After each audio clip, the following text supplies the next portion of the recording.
అవినీతి చేసిన ఊరుకోరు, మీరు చెయ్యరు అనేది మీకు ఒక పేరు. ఇక్కడ చాలా మందికి ఇబ్బందికరంగా తయారయ్యాను ఈరోజు. కొందరికి అక్రమార్కులకు, దుర్మార్గులకు, రౌడీలకు. అసలు మీకు జీవన్ రెడ్డికున్న లడ ఏంది అసలు? ఆయన నా పట్ల ఏ రకంగా ప్రవర్తించిండు ఆయన మనసుకు తెలుసు. నా పట్ల ఏమేమి చేశాడు, ఏ రకంగా చేశాడు, ఏ రకంగా ప్రవర్తించాడు అతని మనసుకు తెలుసు.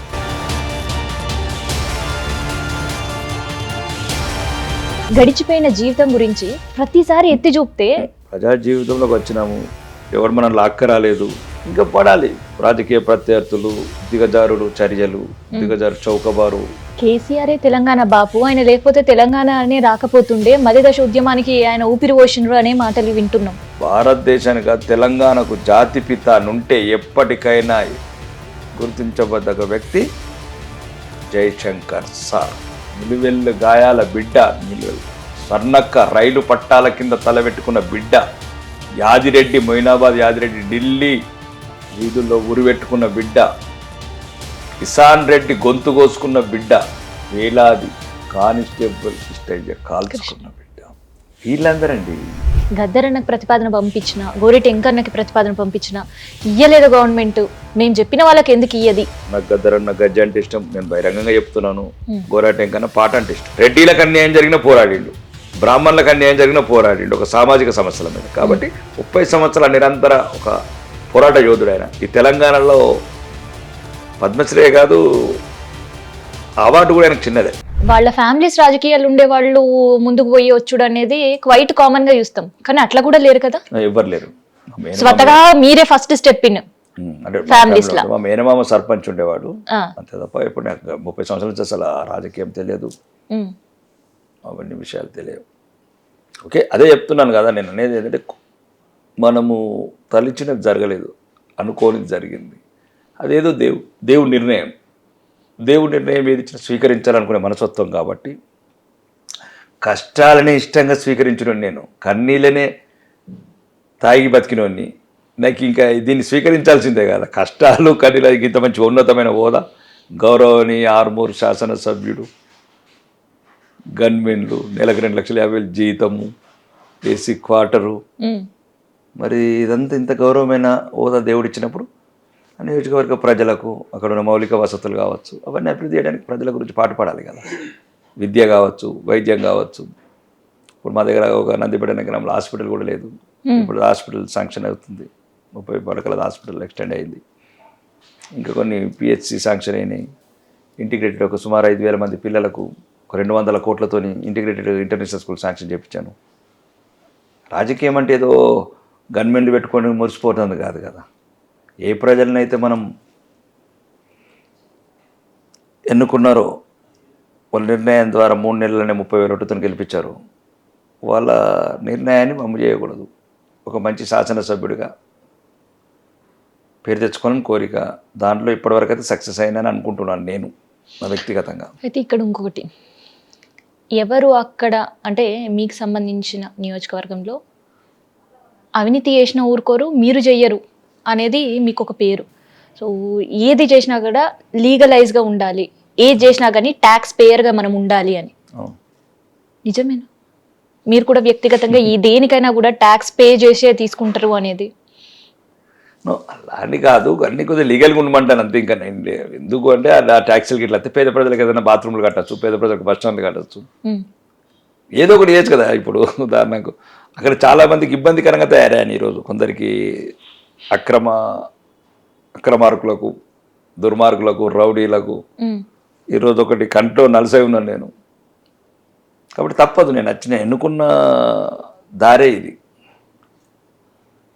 అవినీతి చేయను కానీ వాళ్ళు చీకట్లో చేస్తున్నారు. కొందరు అధికార పార్టీ ముసుగులో రకరకాల పార్టీని అడ్డు పెట్టుకొని సీఎం గారి దృష్టి కూడా తీసుకెళ్ళాను. మేమేమి ఇక్కడ మాట లేదే, గౌరవనీయ ముఖ్యమంత్రి గారు కూడా చెప్పాను. అక్కడ ఆర్మూర్లో జరుగుతున్న అరాచకాలు, వీళ్ళు చేసే అవినీతి అన్నీ, ఎందుకు ఇంటెలిజెన్స్ రిపోర్ట్ కూడా ఉంది. అక్కడ చేసే నాయకులు మొరం వ్యాపారాలు కావచ్చు, ఇసుక వ్యాపారాలు కావచ్చు, లిక్కర్ వ్యాపారాలు కావచ్చు, బెదిరించుకుంటూ డబ్బులు వసూలు చేసుడు కావచ్చు, చీకట్లో బెదిరించి డబ్బులు వసూలు కూడా జరుగుతుంది. ఎక్కడో ఒకరు చిన్న చిన్న తప్పు చేసినట్టు ఉంటాడు ఇక వాని ఇప్పుడు కానీ కొన్నిసార్లు ఏదో ఉంటే రకరకాల వ్యవస్థలు ఉన్నట్టు వాళ్ళు కూడా బ్లాక్మెయిల్ చేయటం. కానీ మొత్తానికైతే ఈరోజు ప్రశాంతంగా ఉంది ఆరు. ఒకరు కావాలంటే మీరు పర్సనల్గా వెళ్ళి సర్వే చేసుకోవచ్చు, ఏమి ఇబ్బంది ఏం లేదు.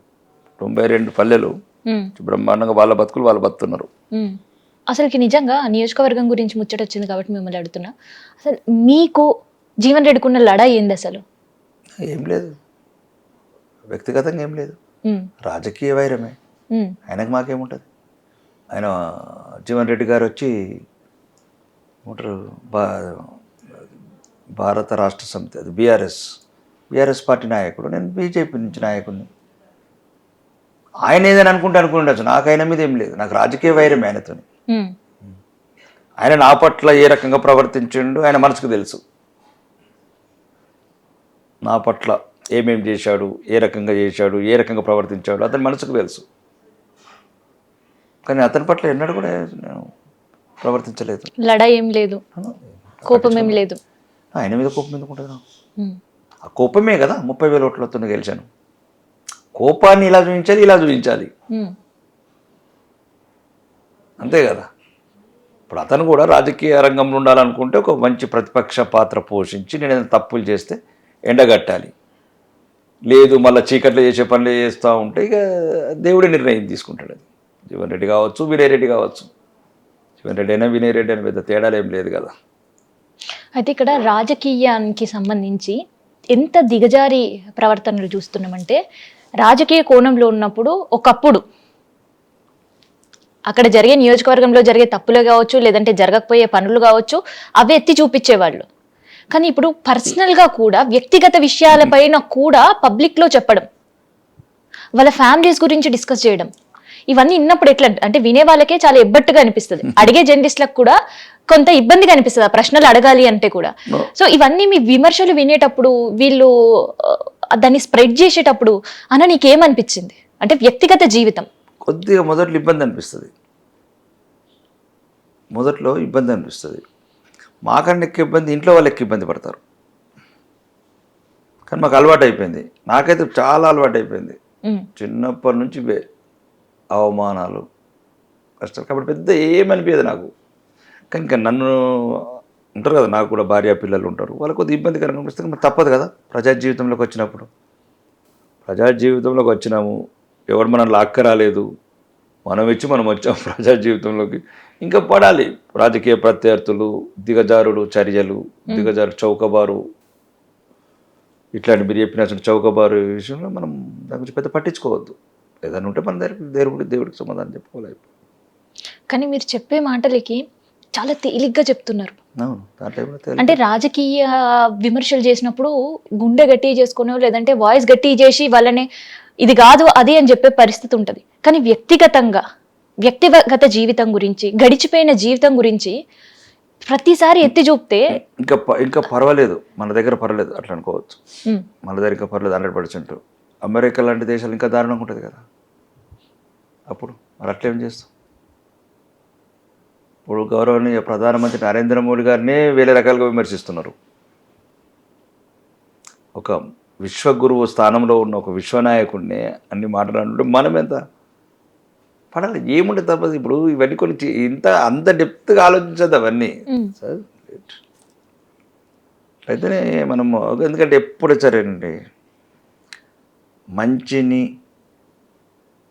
త్రుంచడమే చెడ్డ వాళ్ళ పని. మనుషులను బాధ పెట్టాలి. ఏ రకంగా బాధ పెడతారు?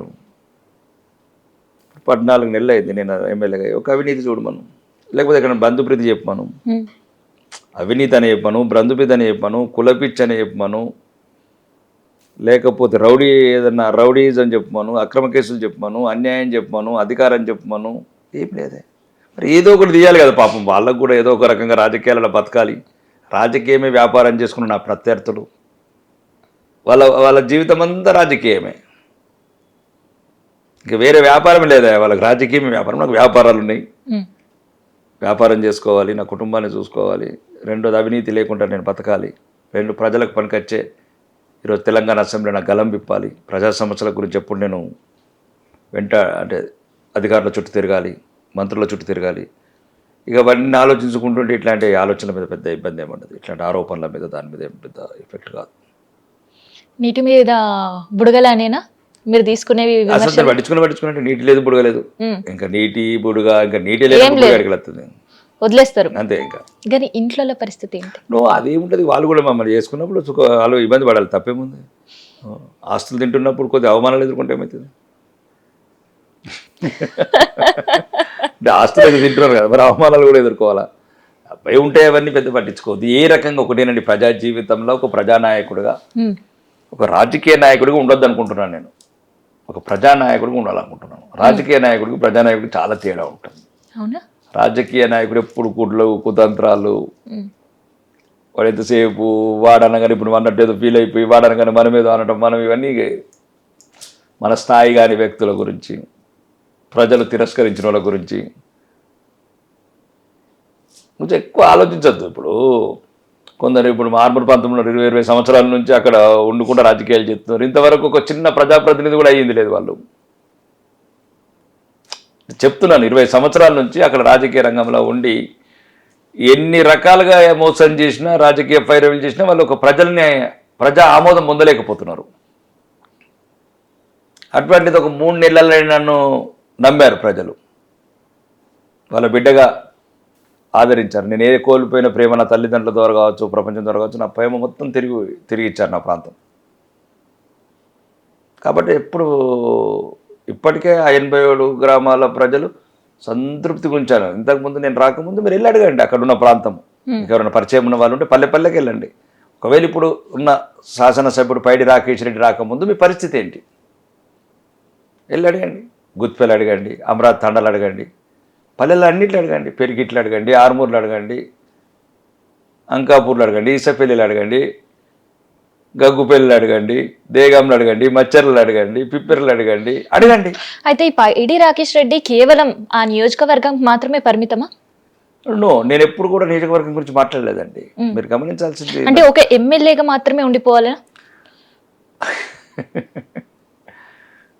అంటే ఇప్పుడు ఎలా ఉంటుందంటే, ఎమ్మెల్యేగా ఉండాలా, రేపు తెల్లారి మంత్రి కావాలా, బహిరంగానే చెప్తున్నా కదా. నెక్స్ట్ వచ్చేది గవర్నమెంట్ మాదే కాబట్టి ప్రభుత్వం, ఆ ప్రభుత్వం ఆ దిశలో మేము ప్రయత్నాలు చేస్తున్నాం కాబట్టి ప్రభుత్వం వస్తే ఓ మంత్రిని అవుతా అని చెప్తున్నాను.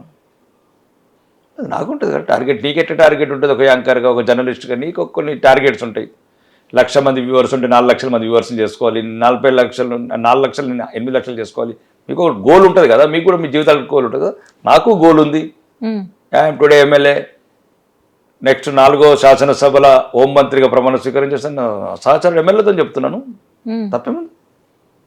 బరాబర్ వచ్చే అసెంబ్లీలో 4వ తెలంగాణ అసెంబ్లీలో తెలంగాణ హోంమంత్రిగా ప్రమాణ స్వీకారం చేస్తాను.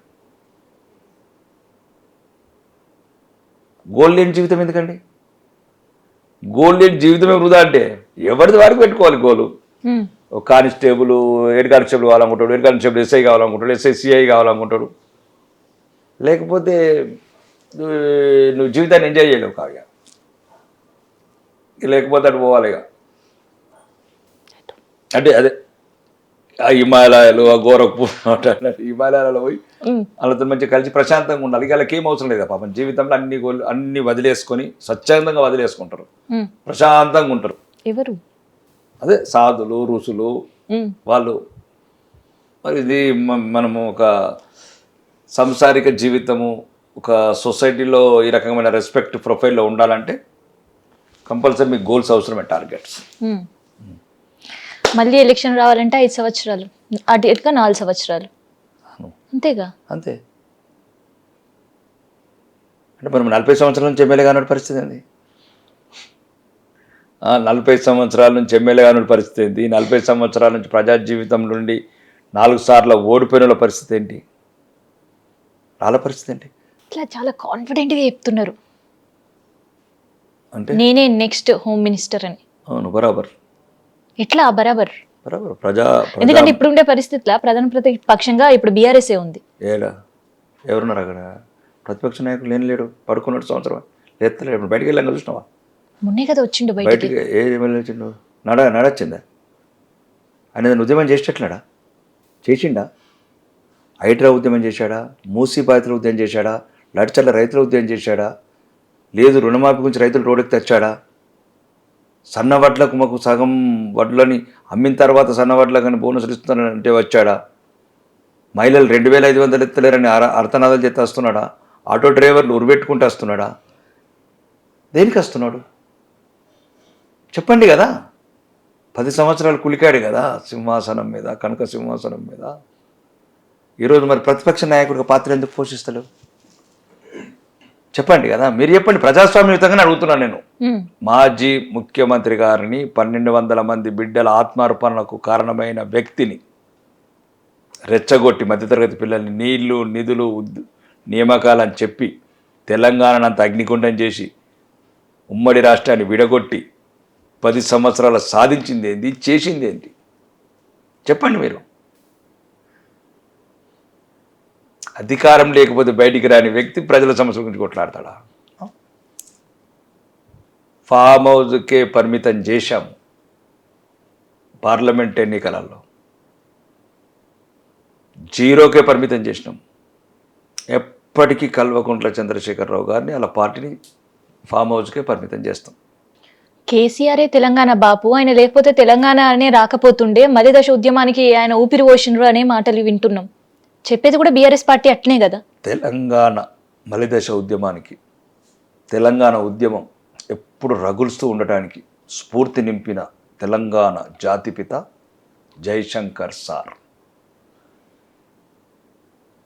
ప్రపంచంలో ఎవరితోనైనా ఈ ఆర్గ్యుమెంట్కి సిద్ధంగా ఉన్నా, ప్రపంచంలో ఎవరితోనైనా, ఏ పార్టీతోనైనా, ఎంత పెద్ద తీస్మార్క్ అని ఆయనతో మాట్లాడిన సిద్ధంగా ఉన్నాను.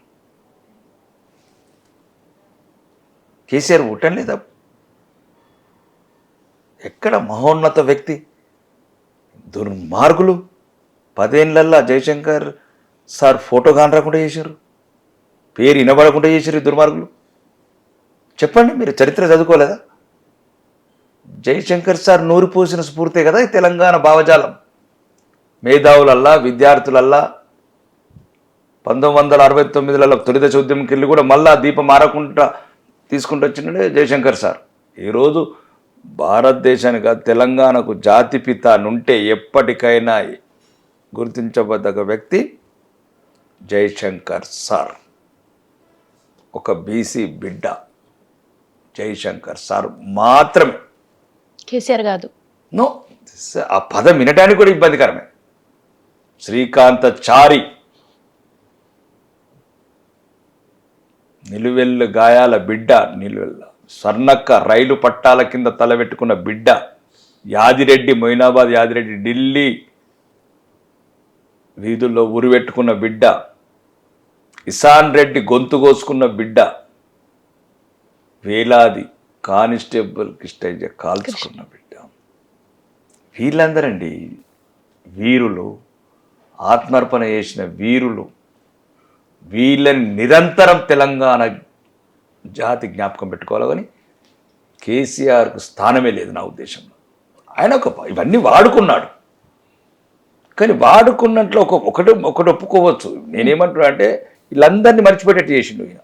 ఇది తప్పు అంటున్నాను నేను. నువ్వు అన్ని మల్లెలన్నీ కలిపి చేర్చినవచ్చు, ఊచినవచ్చు, ఒక రూపం చూపించినవచ్చు తెలంగాణకు, కానీ నీ నిజ రూపం కనబడ్డది తెలంగాణ ఏర్పడ్డాక. ఇదేం దారుణం అండి. టాబ్లెట్లు ఇచ్చేటోళ్ళకి రాజ్యసభ ఇవ్వటం, ఇది ఎక్కడ చూసారా? ఎక్కడ టాబ్లెట్లు ఇచ్చేటోళ్ళకి రాజ్యసభ ఇస్తారండి? కూతుర్ని పార్లమెంట్ సభ్యురాలు, అల్లుడిని 10 శాఖలు ఉన్న మంత్రి, కొడుకుని 20 శాఖలు ఉన్న మంత్రి, 5 సంవత్సరాలు మహిళకే మంత్రి పదవి ఇవ్వలేదు. అదేమో అహంకారం అండి. దళితులను అవమానపరుస్తూ. ఇప్పుడు నేను ఆయన నిజ రాజకీయ క్యారెక్టర్ ఇప్పుడు మాట్లాడుతున్నాను కాబట్టి చెప్తున్నాను కేసీఆర్ గురించి. ఇవన్నీ రాజకీయ, కేసీఆర్లో మరో కోణం ఇవన్నీ. ఇప్పుడు నీకు ఎట్లయితే దళితులు, ఇప్పుడు ఉదాహరణకు ఉన్నావు, దళితుని ముఖ్యమంత్రి చేస్తానో చేయలేదు, కానీ పాపంగా ఉప ముఖ్యమంత్రి రాజయ్య, ఇంకా మాదిగాని తీసేస్తావా?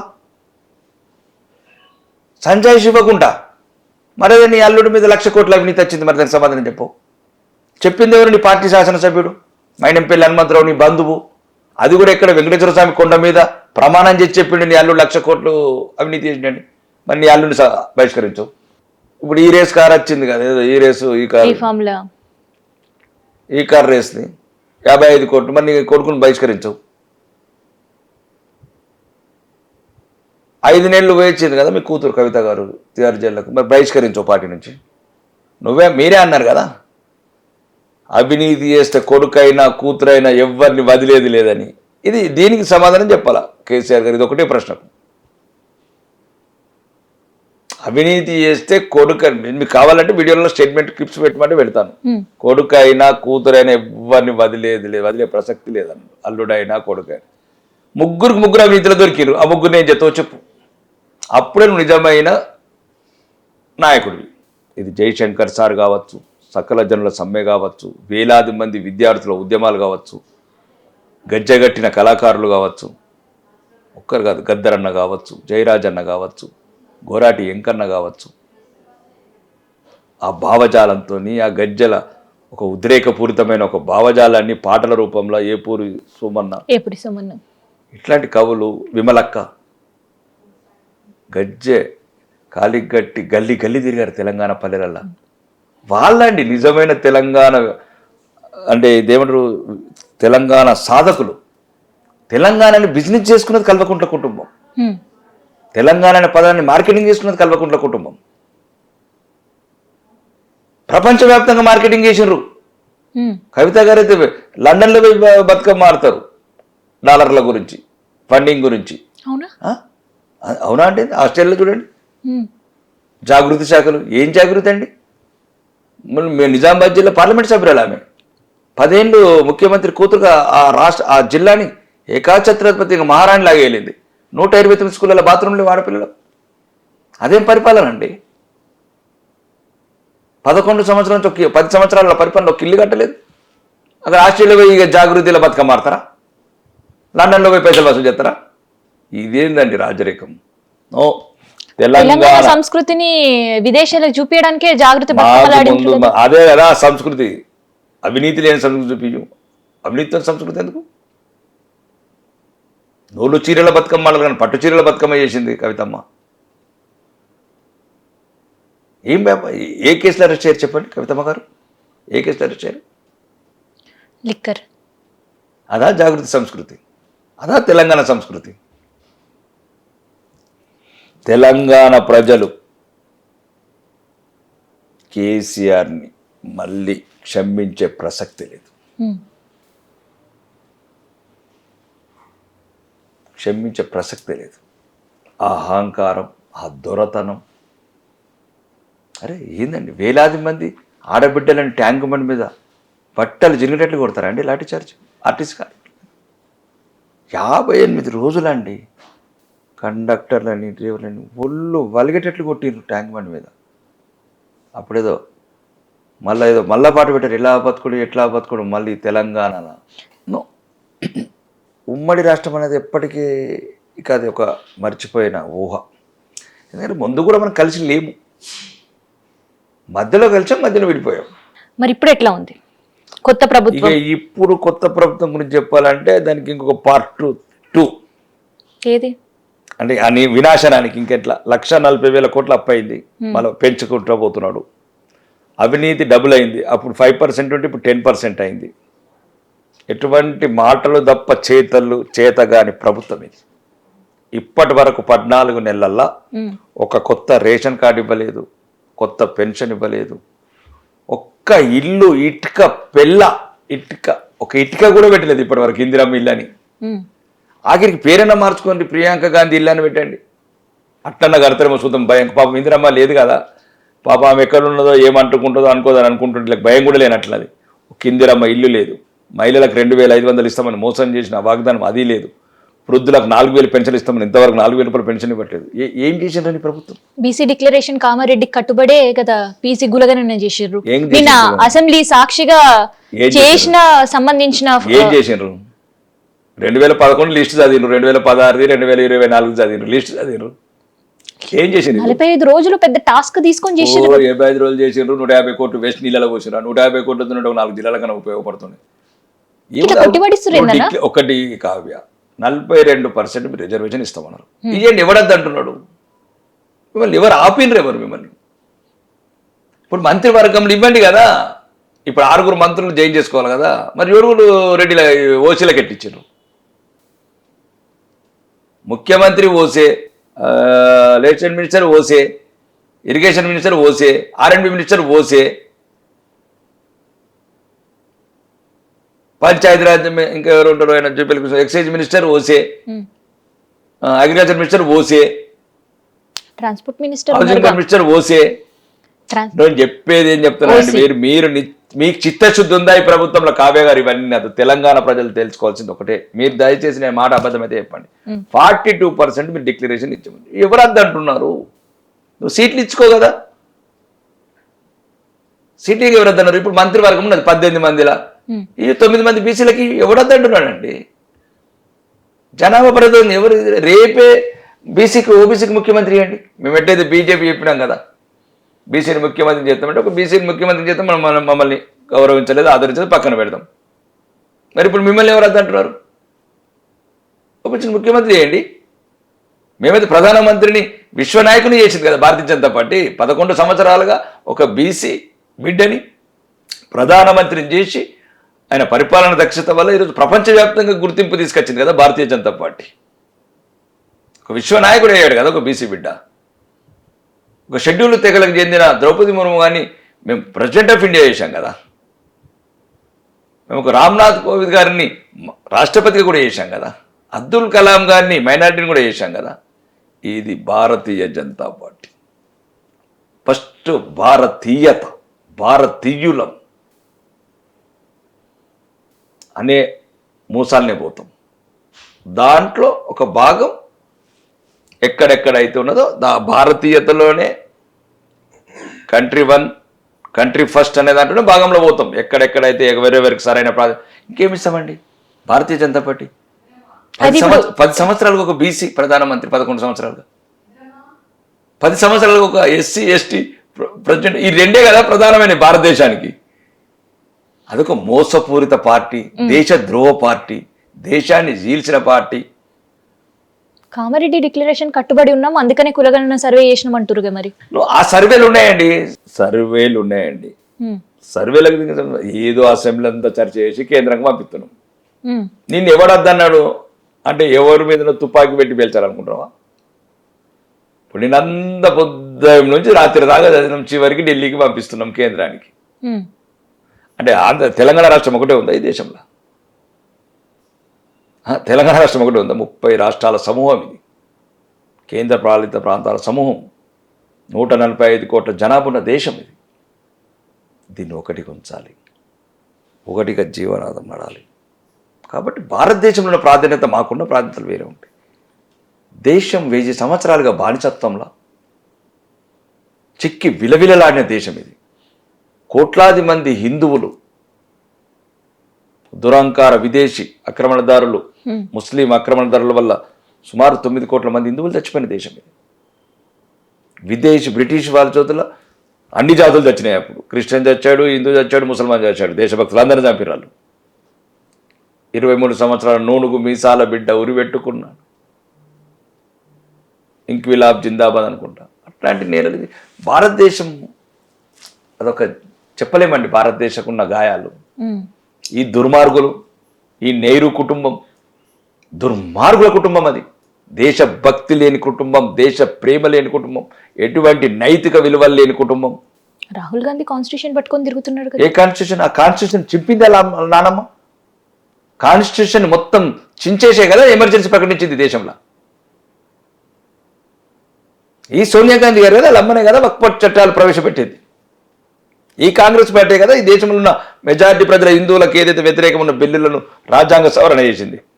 42వ సవరణ ద్వారా సెక్యులర్ దేశం చేసింది. సెక్యులర్ దేశం వేయాలనుకున్నప్పుడు నువ్వు దేశం విభజించిన అవసరం ఏమొచ్చింది? దేశాన్ని విభజిస్తారు, హిందువులను లక్షలాది మందిగా చంపుతారు, హిందువులను అవమానపాలు చేస్తారు.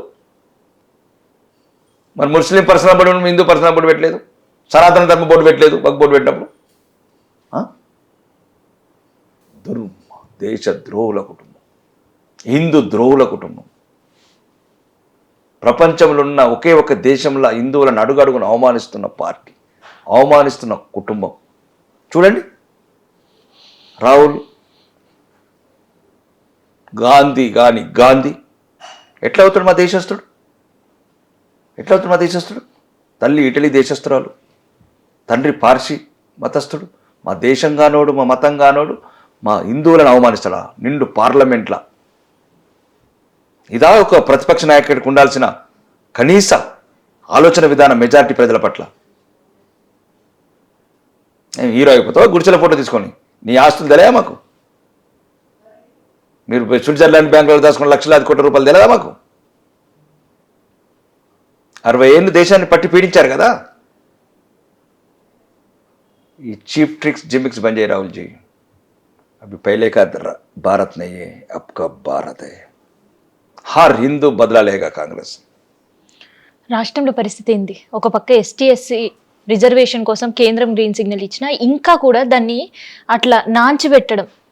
నో, అది ఇక్కడ రాష్ట్రంలో అదే చెప్తున్నాము. వర్గీకరణ ఇమ్మీడియట్లీ చట్టబద్ధత కల్పించాల్సిందే రేపే. నిన్న ఆల్రెడీ శాసనసభ కూడా 3 ఓటుతో ఏకాగ్రీవంగా ఆమోదించడం, పార్టీలకు అతీతంగా. కాబట్టి ఇమ్మీడియట్లీ, ఎందుకంటే ఇంకొకటేనమ్మా, 62% ఉన్న మాదిగలు, ఇంకా 3% ఉన్న ఉపకులాలు చాలా నష్టపోయారు ఇప్పటికి. అలానే అక్కడ మాల సోదరులకు కూడా జరిగే నష్టం ఏం లేదు. ఏదో ఇన్ని రోజులకు మూట ఎక్క తిన్నాము, పక్కోటి ప్లేట్లకు వెళ్ళి ఆ ప్లేట్ వాడికి ఇచ్చేసాం అంతే. దాని పెద్ద చిన్న సరి చెప్పుకోవాలంటే. కాబట్టి మాల సోదరులు కూడా ఈర్షపడే అవసరం లేదు. మీ సాటి సోదరులు ఇన్ని సంవత్సరాలు వాళ్ళకి ఎందాల్సిన పొలాలు కొన్ని మీకు చెందినేయచ్చు. దానివల్ల మీరు అపోలో కూడా గురి కాకూడదు. మీరందరూ కలిసి ఉండాలి, మనమందరం కలిసి ఉండాలి. మీరందరూ కలిసి ఉండాలి, మనమందరం కలిసి ఉండాలి. కాబట్టి ఇంకా ఎక్కడేం అడ్డు లేదు. చట్టబద్ధత ఏంటి? దానికి మీనవేచలేందుకు సుప్రీంకోర్టు ఒకసారి ఒక న్యాయస్థానం ఫుల్ బెంచ్ జడ్జిమెంట్ ఇచ్చింది 6-1. ఇంకెందుకండి ఇన్ని రోజులు ఎందుకు ఇంకా మీనవేశాలు లెక్కేయటం ఎందుకు? మరి రాష్ట్రంలో దానిపైన కూడా ఇంకొక టెన్షన్. ఇప్పటికీ మాదిగ సోదరులు నిజంగా అసలు రాష్ట్రంలో అమలవుతుందా లేదా అని ఒక టెన్షన్ పడే పరిస్థితి కనిపిస్తుంది. కనీసం వాళ్ళకి ఒక సభ పెట్టుకోవాలన్న ఒక స్వేచ్ఛ లేదు, పర్మిషన్లు లేవు. ఎప్పుడు రాజ్యం ఎప్పుడు అట్లనే ఉంటుంది, రాజ్య హింస ఎప్పుడు అంతే ఉంటుంది. కాబట్టి ఇప్పుడైతే నిన్నటితో మరి సమాధానం దొరికింది, ఏకగ్రీవంగా ఆమోదించడం. ఇంకా దాన్ని ఎప్పుడు ఇంప్లిమెంట్ చేస్తారు? రేపు చేస్తారా, ఎల్లుండి చేస్తారా, వారం చేస్తారా? మళ్ళీ ఏదన్నా వీళ్ళే కాంగ్రెస్కి వెళ్ళి ఏదైనా కేసు వేపిస్తారా? దీంట్లో కూడా దుర్మార్గమైన ఆలోచనలు అన్నీ చేస్తారు వీళ్ళు. కేసు వేసి మేము ఆపేసినామంటారు. ఇప్పుడు చూడడానికి మేము అన్నీ చేసినాం, చర్చలు పెట్టినాం, అన్నీ పెట్టామంటారు. వాళ్ళు ఈ కాంగ్రెస్ వాదితోనే ఏర్పడకుండా కేసు వేయించి దాన్ని స్టే తీసుకొస్తారు వీళ్ళు. కాబట్టి ఇవన్నీ అపోహలు దూరం కావాలంటే ఇప్పుడు, ఎందుకంటే ఈ ఉద్యోగాలు కూడా నోటిఫికేషన్స్ పడుతున్నాయి, మాదిగ సోదరులకు కానీ మిగతా వాళ్ళకి కానీ అన్యాయం జరగద్దు అంటే అది కూడా ఏబీసీ కాదు, ఇప్పుడు ఏబీసీ కానీ వర్గీకరణ చేసినారు. 66% ఎక్కువ మటుకు నేను చూసిన లిస్ట్ ప్రకారం 62% ఏమో మాదిగలు ఉన్నారు, 3% ఉపకులాలు, చిన్న చిన్న కులాలు, 65% ఉపకులాలు, ఇంకా 21% ఏదో మాలలు ఉన్నట్టున్నారు. అంటే 66కి చెందాల్సిన 21కి చెందిన ఇన్ని రోజులు వాళ్ళ లెక్కల ప్రకారం, గవర్నమెంట్ చెప్పిన లెక్కల ప్రకారం.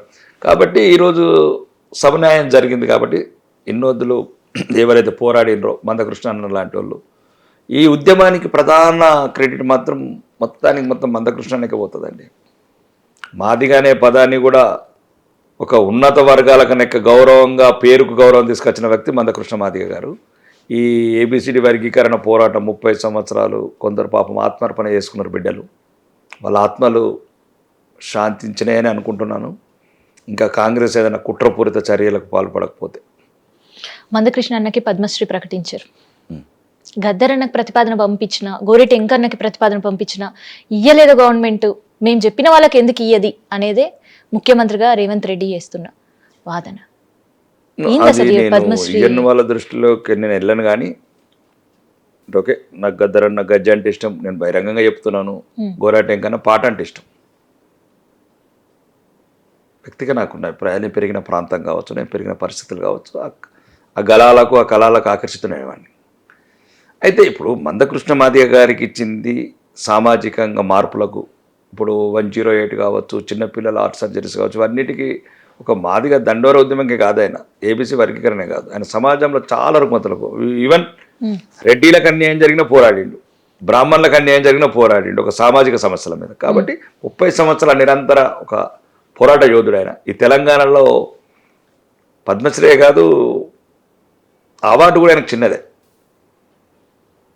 నా అభిప్రాయం. అది నా వ్యక్తిగత అభిప్రాయం. ఎందుకంటే 30 సంవత్సరాలు నిరంతరంగా పోరాటం, ఒక క్లాస్ తీసుకొని అనేది నేను చూసిన రాజకీయ నాయకులు కనబడతలేరు.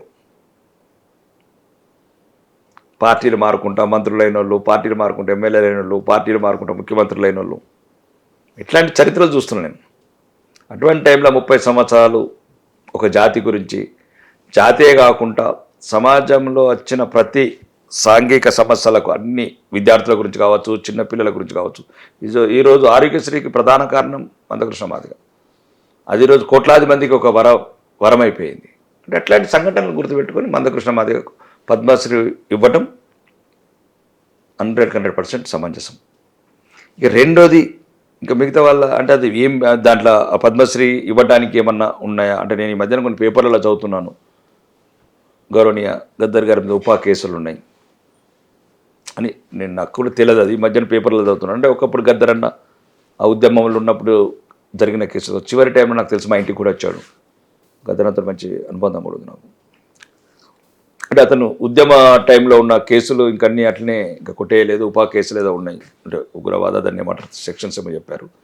దానివల్ల అక్కడ ఏదో సరిపోలేదు, క్వాలిఫై కాలేదు. దానివల్ల నామ్సాన్ని కొందరి గురించి మార్చలేం కదండి.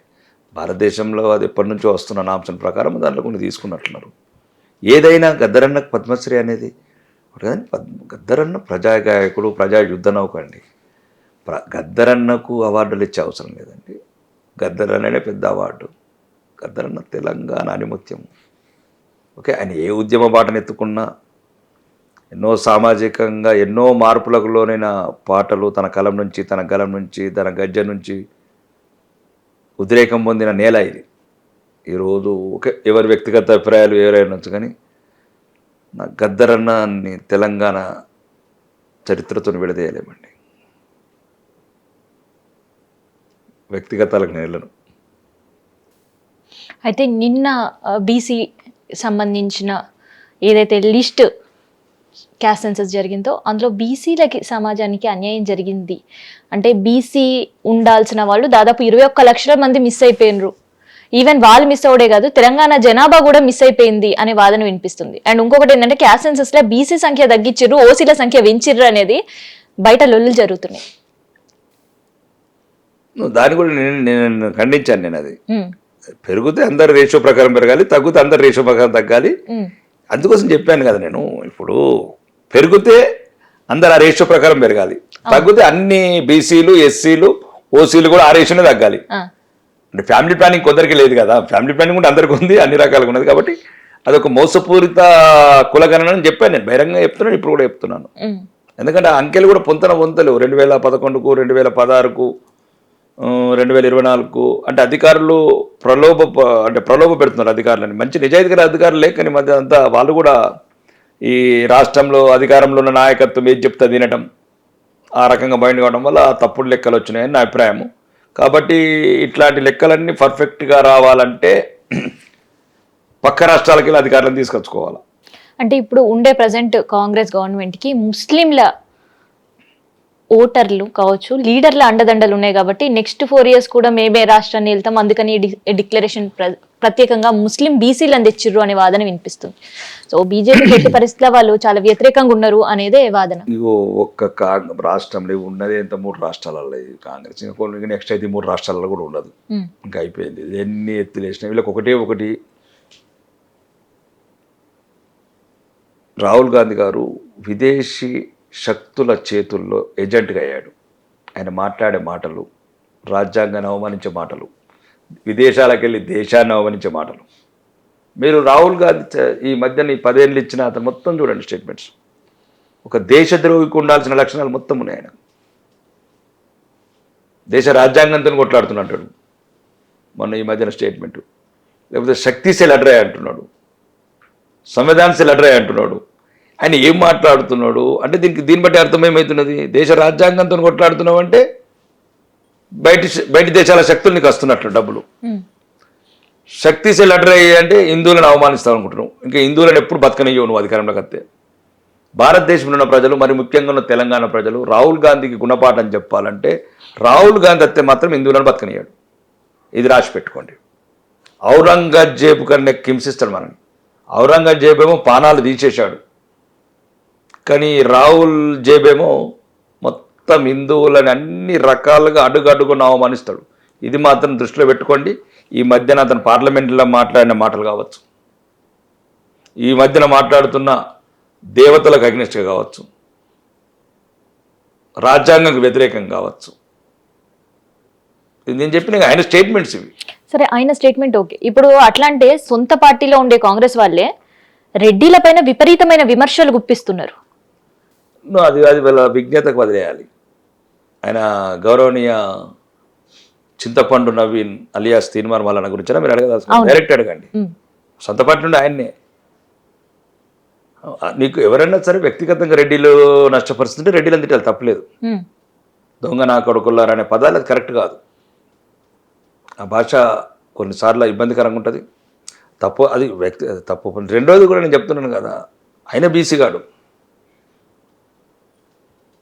ఉమ్మడి రాష్ట్రంలో అదొక ప్రాంతంలో ఓసీ ఉన్న కమ్యూనిటీ అనేది కాపు.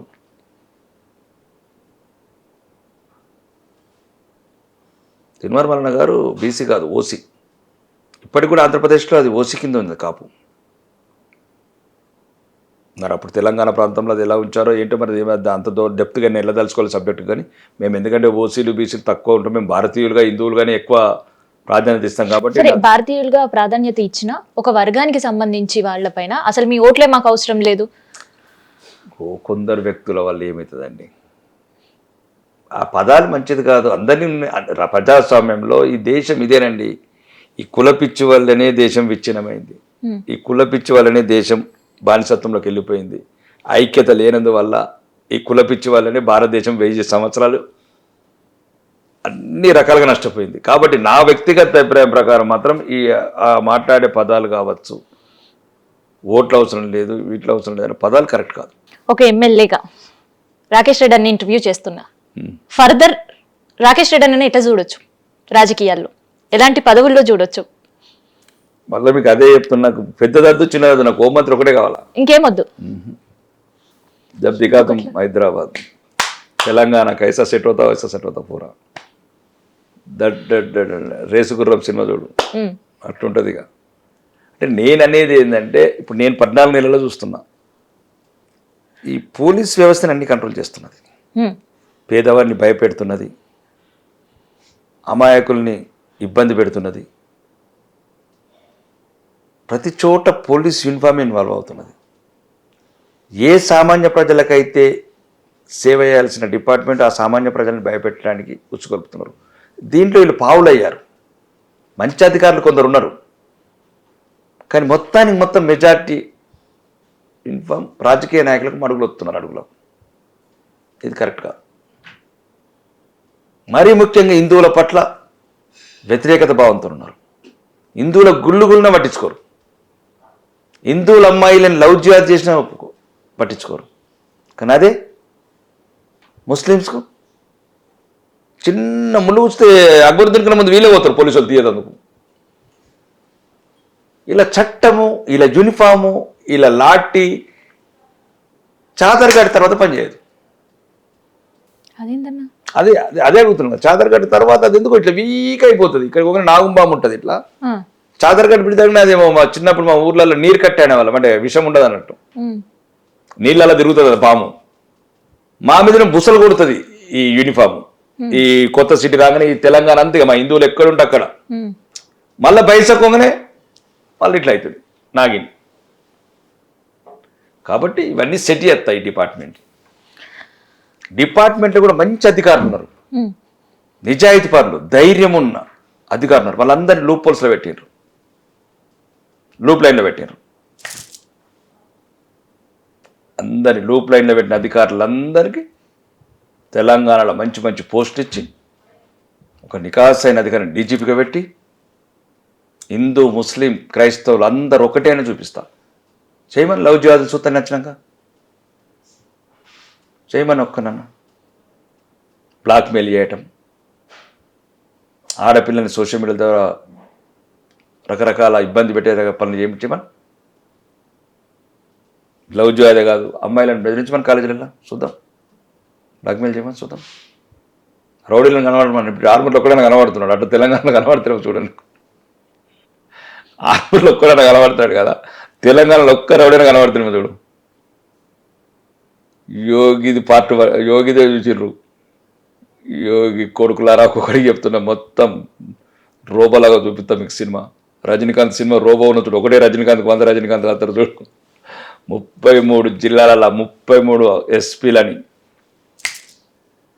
ఇండియన్ పోలీస్ ఐపీఎస్ అంటే వీడ్రా మగోడ్రా, వీడ్రా దేవుడు అన్నట్టు చూపిస్తాం. పోలీస్ వ్యవస్థ మీద పర్ఫెక్ట్ నాలెడ్జ్ ఉంది నాకు, పర్ఫెక్ట్. అందుకోసం హోంమంత్రి కావాలా, చిన్నదద్దు పెద్దదద్దు. నేను మా అధిష్టానం కూడా చెప్పేసిన, మా బీజేపీ అందరికీ చెప్పేసిన సీనియర్లకు. అలా మళ్ళీ ఒకసారి బీజేపీ సీట్ ఇచ్చి ఆర్మూరు ప్రజలు ఆశీర్వదించి గెలిచి వచ్చినప్పుడు ఈ విషయం దేవుడు ఆశీర్వాదం. మీరు చెప్తుంటే నాకు మళ్ళీ ఒక్కసారి రీల్ రివైండ్ అయ్యింది. ఏంటంటే లాస్ట్ క్వశ్చన్ ఇది ఏంటంటే పుష్ప 2లా ఇట్లా చెప్పిండు ఏమని, పలానా టైంకి పలానా ఇంటికి సీఎం మా ఇంటికి వస్తాడు భోజనానికి అని. నిజంగానే అట్లనే సీఎం సీటే మారిపోయింది. అట్లనే ఇప్పుడుండే హోంమంత్రి కూడా సీఎం కాడనే ఉంది. కేవలం హోంమంత్రి పాత్రనైనా సీఎం కూడా మార్చేస్తారా? నేనైతే ఇంకా పుష్ప 2 సినిమా చూడలేదు, నేను చూసిన, నన్ను చూసిన కానీ ఒకటి హోంమంత్రి మాత్రమే ఉంటాను. ప్రజలను దగా చేసిన ప్రభుత్వం, ప్రజలను మోసం చేసిన ప్రభుత్వం, మళ్ళా విద్యార్థుల మీద లాఠీలు లేవనెత్తుతున్న ప్రభుత్వం, పోలీసు జులుము చేస్తూ ఉంటే ప్రజా సంఘాలని ఇబ్బంది పెడుతున్న ప్రభుత్వం. కాబట్టి హోంశాఖ మార్చేస్తారు. హోంశాఖ ఇండియాలో టాప్ నెంబర్ 1 వస్తా. మా ప్రభుత్వంలో టాప్ అంటే అన్నిటికీ మూల కారణం పోలీసేనండి. శాంతి భద్రతలు కరెక్ట్ ఉంటేనే అంతా కరెక్ట్ ఉంటుంది. ఒక మంచి ఇండస్ట్రీస్ రావడానికి, మంచి లివింగ్ అంటే మంచి ప్రజలు ఒక శాంతియుతంగా బతకటానికి, ఇటువంటి గొడవలు లేకుండా, లేకపోతే రోడ్డు పొంగనే ఒకడు అటో దాగానే గొడవ పెట్టగానే పోలీసుడు ఈయన చూసి భయపెట్టి ఆడిని చూసి భయపెట్టి ఇటు పోలీసుడు పారిపోవడం ఉండదు. ఇక ఆడనే ఉంటుంది మొత్తం. అంటే రకరకాల పోలీస్ అధికారులు అంటే నాకు గౌరవం అండి, నిజాయితీ పెరిగిన అధికారులు అంటే గౌరవం. కానీ ఇప్పుడున్న దాంట్లో చూస్తున్నాం మొత్తం రాజకీయ నాయకులకు అడుగులకు మడుగులు వస్తే వాళ్ళే. సో నెక్స్ట్ ఇది ఎట్టి పరిస్థితి చూడరు నెక్స్ట్ ప్రభుత్వంలో. మొత్తం 33 మంది ఎస్పీలు ఇట్లా డైమండ్స్ తీసుకొస్తా, అవసరమైతే ఢిల్లీకి వెళ్ళి కేంద్ర హోంశాఖ మంత్రిని కాళ్ళు పట్టుకొని తీసుకొస్తా 33 మందిని. నేను పోయి చూజ్ చేసుకుంటా. ఆ కొత్త బ్యాచ్ పిల్లలు ఉంటారు, కొందరు ఈ మధ్యన రకరకాలు ఉంటారు. కొందరు స్ట్రిక్ట్ అంటారు, హిందువుల మీద స్ట్రిక్ట్ ఉంటారు. ఈ కొత్త సిటీకి పంచగుట్ట, ఈ బంజారాయిల్స్, ఈ మాదాపూర్ దగ్గర డబ్బులు బాగా వస్తాయి, ఇంకా బాగా స్ట్రిక్ట్ ఆఫీసర్లు ఉంటారు. వీళ్ళందరూ అక్కడే ఎత్తా, పురాణా హవేలీ, చార్మినారు, బహదూర్పురా, చబుతర్ అక్కడ ఎత్తి ఇట్లాంటి ఎవరైతే ఇప్పుడు ఈ మాదాపూర్లలో కోట్లు దమేసేటోళ్ళు, ఇటు గచ్చిబౌలి లాంటి ప్రాంతాలలో పోస్టింగ్ చేసుకుంటే రాజకీయ ఫైర్ అవుతున్నారు. వీళ్ళందరూ అటే మొత్తం ఓల్డ్ సిటీ. ఏం టెన్షన్ పెట్టుకోకుండా బ్రహ్మాండంగా వచ్చే ప్రభుత్వంలో హోంమంత్రిని అవుతా. ఈ రాష్ట్రంలో ఒక పోలీస్ కీర్తిని భారతదేశానికే ఇట్లా ఒక కిరీటంలాగా, మణి కిరీటంలాగా చూపిస్తా. అరే పోలీసురా అంటే తెలంగాణ పోలీసురా అని. ఇప్పటికి ఉన్నారు మంచి అధికారులు ఉన్నారు, చాలా మంచి, ఇప్పటికి కూడా చాలా మంచి పేరు ఉంది తెలంగాణ పోలీసు. కానీ మరి ఘోరంగా తయారవుతున్నారు ఈ మధ్యన కొందరు. అయితే నేను ఏదో శాసనసభ్యుడికి చెప్తున్నా, నేను 14 నెలలు ఎన్నో రకాలుగా అనుభవించాను. మా దగ్గర అయితే పోలీస్ కమిషనర్ కూడా లేడు నిజామాబాద్. కాంగ్రెస్ కూడా పోలీస్ కమిషనర్ ఇప్పుడు. అంత పెద్ద జిల్లాలో ఒక మంత్రి లేడు, ఒక పోలీస్ కమిషనర్ లేడు. అంటే వీళ్ళకి ఉన్న చిత్తశుద్ధి చూడు శాంతి భద్రతల మీద. ఎక్కడైనా కమిషనర్ ఉంచాడండి అంటే ఉత్తర తెలంగాణ అడుగోడు పట్టించుకునే అవసరం లేదు. వాళ్ళ బతుకులు వాళ్ళు బతారు. అప్పుడు ఉద్యోగాలు లేక నక్సలైట్ అవుతారు. నక్సలైట్ అయితే మళ్ళీ మేము ఎన్కౌంటర్ సంపత్తిల పిల్లల్ని లేదు, వీళ్ళు గలుపుకోతారు బతకతందుకు. మాకేం బాధ, ఆ చచ్చిపోయినోడికి 5 లక్షలు కాదు 10 లక్షలు ఏం రయ్యా అంటే అది ఇయ్యరు, వీడి ఇంట్లోకి వెళ్ళిపోయినట్టు. అదే ఎవడన్నా కొడంగలోడో కొల్లాపూరోడో అయితే ఇచ్చేవాళ్ళు ఇప్పుడు 20 లక్షలు. కారు కదా, ఆ పేగుబంధం లేదు కదా వీళ్ళకు, ముఖ్యమంత్రి గారికి అక్కడున్న మంత్రులకు. అంతేనా కాదా? మేము ఏమంటున్నాం, ఇట్లున్నది మా బాధ, ఉత్తర తెలంగాణ చెప్పుకుంటే బాధగా చెప్పుకుంటే కడుపు కూడా కాళ్ళ మీద పడుతుంది. ఇప్పుడు ఎటువంటి అర్హత లేని ప్రభుత్వం. డన్. సో ఇది special interview. Please stay tune to our channel.